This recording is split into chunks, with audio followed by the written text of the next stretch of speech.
Arithmetic increase method.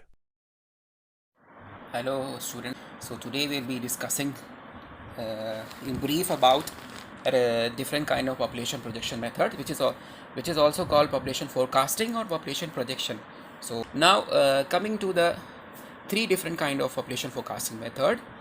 Okay, which is where, so we have arithmetic progression method, we have geometric progression method, we have incremental increase method. Okay, so arithmetic progression method is nothing but in this we assume that population is going to increase at a constant rate, which is nothing where dv by dt is equal to constant. Okay, you can see the population is increasing at a constant rate. Okay, so here, and this method is basically applied for small town or cities. Okay, and here the cumulative increase or the increase is not compounded with the time. In geometric increase, which is compounded, okay, here the increase is compounded, and the value which we get from the arithmetic increase and geometric increase, they have a little bit difference. Okay, and in arithmetic progression method we get a very relatively lower value as compared to the geometric increase method, because geometric increase method here the increase is compounded with the time,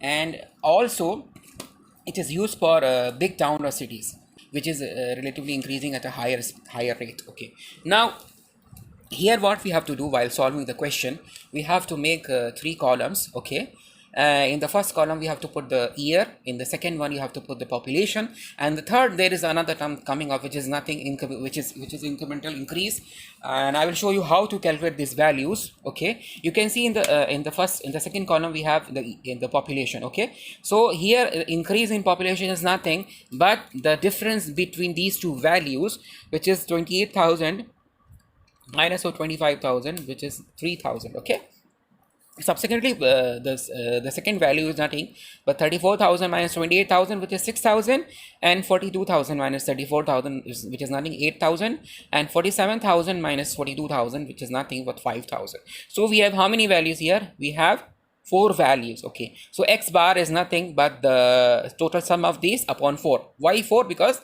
the values are 4 here. So this you will get 5,500.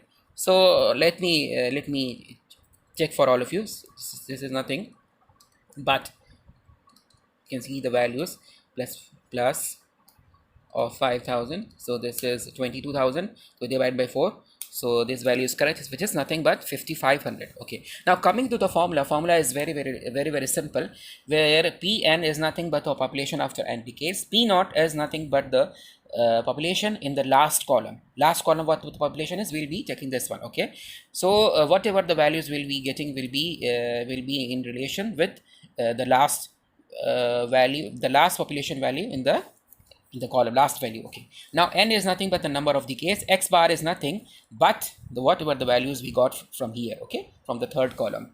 Okay, now suppose we have to calculate the population after one decade. So after one decade, 1970, it will be 1980. This is Pn.